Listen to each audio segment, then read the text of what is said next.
This video took me forever to write. There is a big problem happening with a lot of men right now.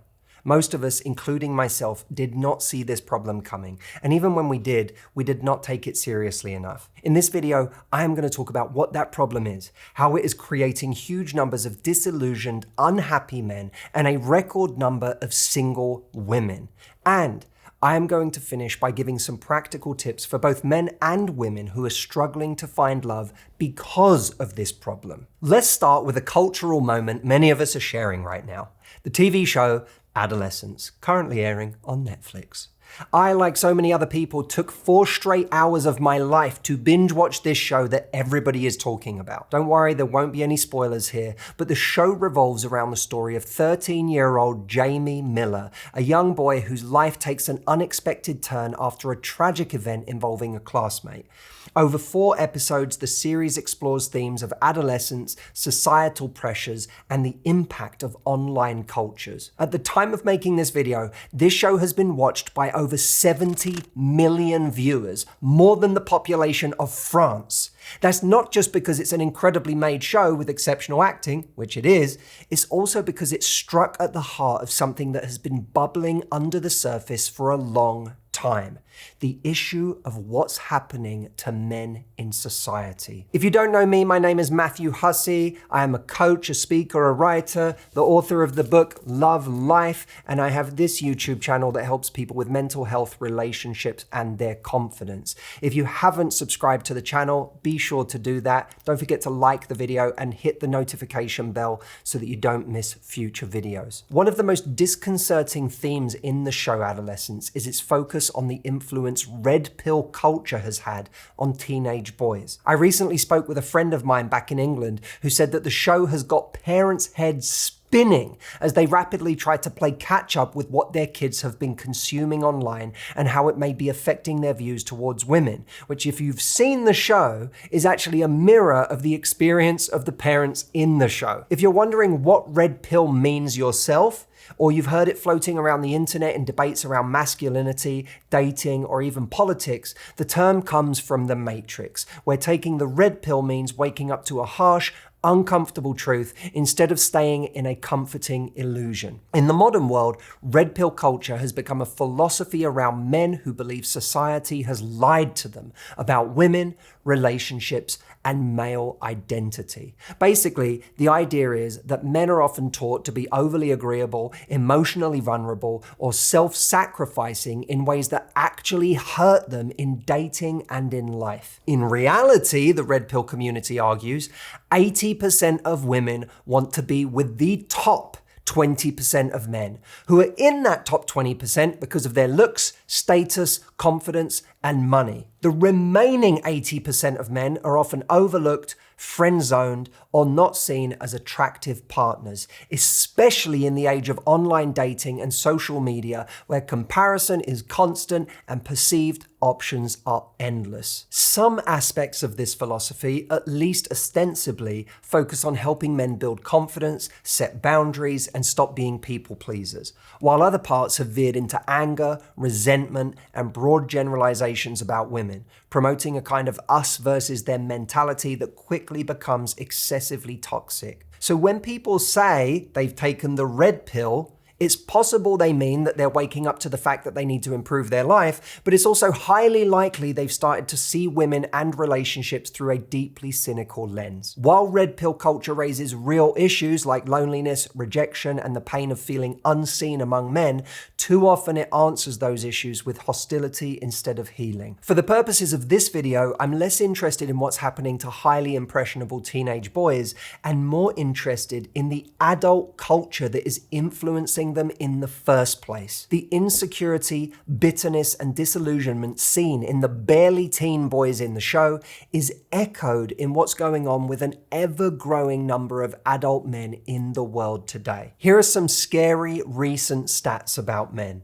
Suicide rates among men under 30 have risen by 40% since 2010 and are 4 times higher than among young women. A 2022 Pew Research Center survey revealed that 63% of men under 30 identified as single, a significant rise from 51% in 2019. The same survey found that the percentage of single men actively seeking either a committed relationship or casual dates decreased from 61% in 2019 to 50% in 2022. So what exactly is going on here? And what does it have to do with why so many men and women are finding it harder than ever to get into a relationship? The relationship recession. Firstly, if your experience is that it's harder than ever to find love, the data supports your experience. In an article from The Atlantic titled "Americans' Marriage Material Shortage," Derek Thompson writes,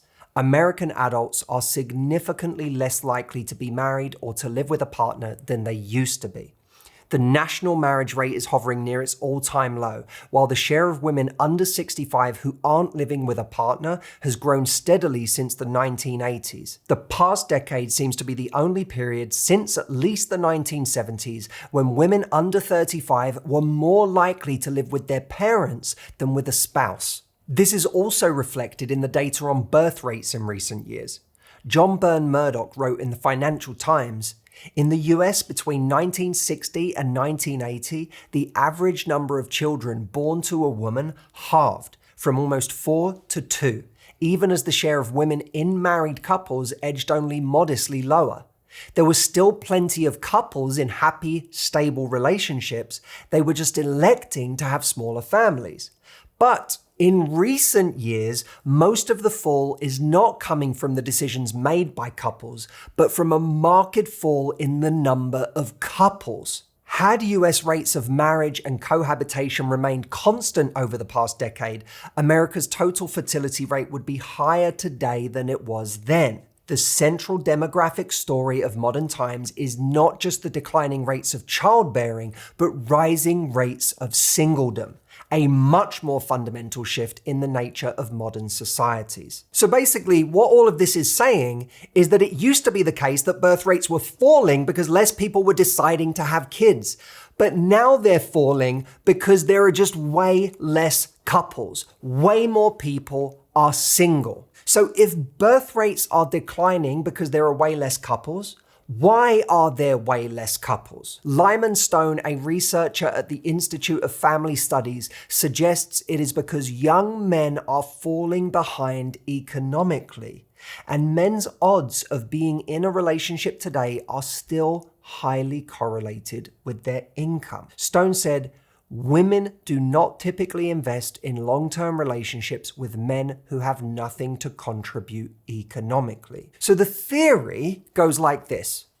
Less men are graduating from college, while record numbers of women are graduating from college. Alongside this, the income of less educated men has stagnated, while women's earnings have increased. The result, Stone says, is a lot of young men today just don't look like what women have come to think of as marriage material. In basic terms, this means as women have progressed, as their lifestyles and their earnings have gone up, their standards have also gone up.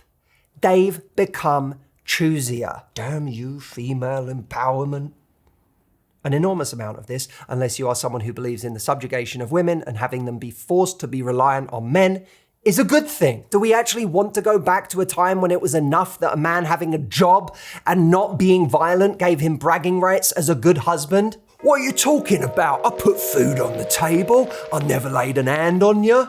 I treat you like a queen. I know if I am ever to have a daughter, I will be teaching her how important it is that she go out and earn her own money so that she never makes a relationship decision based on the need to rely on a man or a woman financially. Financial independence isn't just the freedom to choose the life we want, it is the freedom to choose the partner who is right. Others, however, have argued that women are hypergamous by nature, which is to say they marry up in terms of wealth status, and resources. So when they become financially independent, they don't exercise the freedom to choose anyone they want, free from the constraints of financial practicality.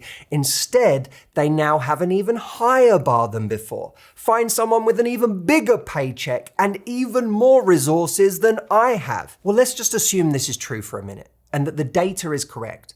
That young women aged 16 to 24 now earn nearly 10% more than their male peers, and in 2022, single women owned 58% of the nearly 35 million homes owned by unmarried Americans, while single men owned 42%.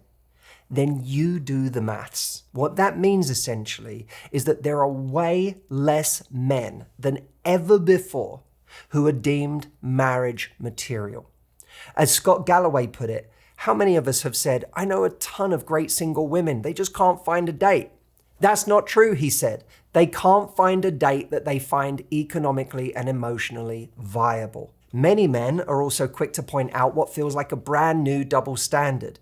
That men still be expected to pay even though they are dating women who do just as well as them, if not more so. Looking back, if I were a smarter person, I would have realized that a video of me on stage talking about these double standards titled "Who Should Pay on a Date?" going insanely viral many years ago was a sign of things to come. When you're on a date, who should pay?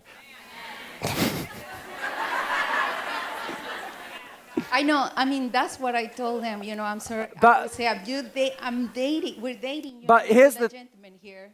Okay. He's supposed to pay. Yeah, that's what I told him. But you're supposed to have sex with him whenever he says. No.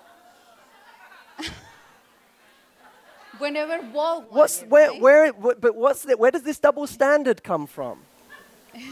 I'm sorry, it's the reality. You guys can moan at it all you want, but the moment you say to a guy, you have to fucking pay for my time, you're saying this relationship isn't equal. This relationship isn't equal. My time is worth more than yours, so you should pay for it. I wonder what paradigm that sets up. One comment I saw online reflected a growing sentiment among men, where he wrote, "Dating for men is like paying for a job interview." Combine all of this information with the fact that I hear all of the time from women that when they try to date men who have less than they do, the men themselves seem to have a giant hang up about it and get intimidated, and, well, it's a giant mess. So basically we have an army of newly choosy women and an army of men who feel invisible, overlooked, and increasingly hostile, all put together in a pressure cooker of economic uncertainty and unprecedented political division. Never fear, social media and dating apps are here. Oh, top 10 places to get pancakes in New York. What was this video again? Ah, yes. Smartphones will save us, delivering an endless stream of stimulation and options to us from the comfort of our own couch. The two insidious words that are ruining our lives here are options and couch. First, let's look at the options problem. Options create entitlement. On both sides. Men and women alike are awash in profiles that depict impossibly curated lifestyles and bewilderingly filtered faces that lead to expectations that simply cannot be met by reality. I look like a rat right now, don't I? It is now entirely possible to go on a date with someone you met online and find that when you arrive at the restaurant or coffee shop, you literally cannot find the person because their actual face is different from the person in their pictures. But social media doesn't just create entitlement when it comes to who we want to attract. It invites massive amounts of comparison with our perceived competition. Women see other women looking perfect. Men see other men the same age as them, seemingly living a millionaire lifestyle while they struggle to pay rent. The effect of all of this isn't just in America or Europe, it's all over the world. John Byrne Murdoch in the Financial Times wrote, "Gender researcher Alice Evans has shown that relationships are down just about everywhere, like a stock." In the stock market, relationships are down. Some Islamic authorities blame Western values and social media for the shift. Damn you, Western values! When women are exposed to more Western media, Evans argues, their expectations expand. We must find a way of stopping these women's life expectations from expanding. But how? Max, Get my cloak. Social media, a woman veterinarian in Tehran told the Financial Times, also glamorizes the single life by showing how unmarried people live carefree and successful lives. And it makes people keep comparing their partners to mostly fake idols on social platforms. So, we have the options problem. Then there's the couch problem for both men and women. Social media has constricted so many people's lives, which is especially dangerous for men who typically spend less time investing in their friendships and real-life support systems than women do anyway, and whose motivation to go out and meet women, even for fun, is muted by the unending and immediately available rabbit hole of online porn. I don't want to claim that this video is comprehensive in discerning all of the factors going into what's going on with so many men right now. For example, I haven't even touched on the fact that men are way more likely to be right-leaning politically now than women, and how the political differences between the sexes introduce a litany of incompatibilities, some superficial, some far more fundamental. But hopefully this video is a start. In a sense, none of this would really matter if we were all happy with our lives the way they are. But as Derek Thompson writes, marriage is strongly associated with happiness. According to General Social Survey data, Americans' self-described life satisfaction has been decreasing for decades. In a 2023 analysis of the GSS data, the University of Chicago economist Sam Peltzman concluded that marriage was more correlated with this measure of happiness than any other variable he considered, including income. None of this, by the way, is designed to be leading to some kind of grand statement of belief on my part that we should all be in relationships and that we can't be happy single.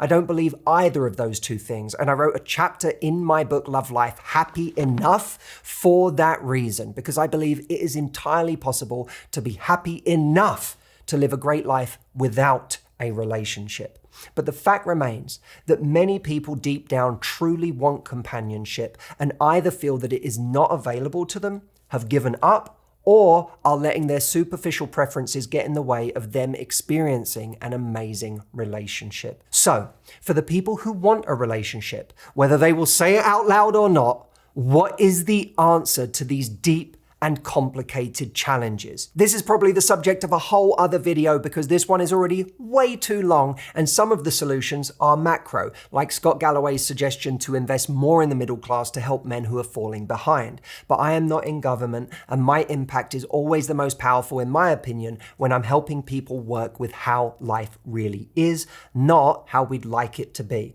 So I will just give you some initial thoughts, and you can tell me what you think in the comments. First, to all of the men who are struggling or relate to any of the things that I have said in this video. For many of you, I know that life has not been and continues to not be the privileged walk in the park that you keep hearing it is from the outside. You may be struggling both financially and psychologically, feeling behind in life, and to add insult to injury, feel like because you're not successful enough, tall enough, or good looking enough, you're fundamentally not enough for women in general. But this does women a disservice, and it treats them all as if they're some kind of giant hive mind with no will of their own as individuals to decide their own nuanced preferences. Not all women want the same thing, and many of them are far deeper than the people on TikTok simply looking for a 6'5" blue-eyed trust fund chat. But yes, if you aren't stereotypically attractive, you may find yourself with very few matches on dating apps. But charisma, humor, being interesting, being great company, and having a great outlook on life go a very long way. But these aren't tools you can easily flex online. So maybe online isn't your place. Maybe it's out there in the real world, being in communities, having face-to-face interactions, and letting people organically come to the realization that you are way more awesome and attractive than any of the superficial people they have dated before. For that to happen, it's important that you aren't constantly anticipating the punch, imagining that women won't want you once they get to know you, or feeling emasculated the moment you find out there's an area of life she's excelling in. Her success takes nothing from your intrinsic value, and your ability to admire her success without feeling threatened by it or feeling the need to compete with it will set you apart from other, more insecure men. Also, Be careful on hating on people who are drawn towards people who are successful. It doesn't automatically make them superficial. And it's a double standard that some of us have to be mad at someone else for having a preference when we ourselves disqualify people based on our preferences all the time. In any case, you don't need to be outwardly and superficially successful to be a hardworking man, to have a vision for a better life for yourself, and to have a resilience that is noticeable and admirable when it comes to getting through hard things. These are all insanely attractive qualities that don't require superficial success for them to be expressed on a date. Dating is storytelling. You are telling the story of where you came from, who you are, and where you are going. If you learn to tell a better story, you will attract more women. And in regards to the women who don't give a shit what your story is until they know what car you drive, don't give them a minute of your time. You don't want the woman who wants you because you have it all. You want the woman who would be by your side if you lost it all. Now, to women. Whenever I hear this toxic, stereotyping BS about you coming from certain male communities online, I champion you everywhere I go. You know that. You've watched me on interviews on YouTube and constantly fighting that fight for not allowing you to be stereotyped in unfair ways. Because I've spent 18 years of my life working with you and I know you deserve better than that. But man, does some of you give the rest of you a bad name and make it hard to defend you against those stereotypes. If you want an authentic relationship based on mutual respect and admiration, date someone who respects and admires you, not someone who gets the message loud and clear that the reason you are into them is because of what they've achieved and what they have. If you achieved a great paycheck in your life, an enviable lifestyle, and a fancy job title, good for you. That's amazing. Wasn't the whole point of that so that you could choose whoever you wanted without relying on anybody? If you're in a position to choose a relationship for love and not security, you already won. So take advantage of that position. Realize that you being more successful should make the dating pool bigger, not smaller. You can't go around calling men superficial when you yourself cannot see past the fact that a man doesn't have the exact style you'd like him to have, the height you said you wanted when you were 25, or the kind of job or status that you think would impress your friends when you tell them about him. And to everybody of any gender, we have to realize that physical attraction is way more interesting than simply finding someone who fits our preconceived type online. Life is way more interesting than that. We get attracted to people we never would have expected to get attracted to when we actually spend time with them and find out what's beautiful about them, what's unique about their energy, or what we respect about their standards in life. And no matter what, remember, statistics don't matter to the individual. No matter what the trends are in dating and relationships, the reality of your life is that you are one conversation away from meeting someone who makes this entire video irrelevant. Before you go, there is a program that I would love you to try of mine that for those of you that are struggling in dating because you reach out to people and you don't hear back, or maybe you start texting them and you feel like they're just not trying very hard, they're sending you one-word responses, or maybe you feel like you get talking to people or you even go on a date or two, but then it just fizzles, nothing comes of it. And what you want is real momentum in your dating life. This program is that program. It's called the Momentum Texts. In it, I give you 67 pre-written text messages that are all designed to give you momentum in the early stages of dating for all different situations, right? From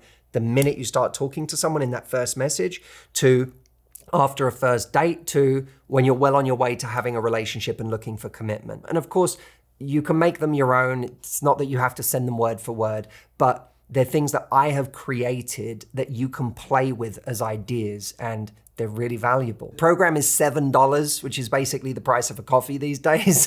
Go check it out. I know that you're going to love it. It's at momentumtexts.com. So I'll leave a link below as well, momentumtexts.com. Let me know what you think, and I can't wait to read your comments on this video. Thank you so much for watching, as always, and I'll see you next time.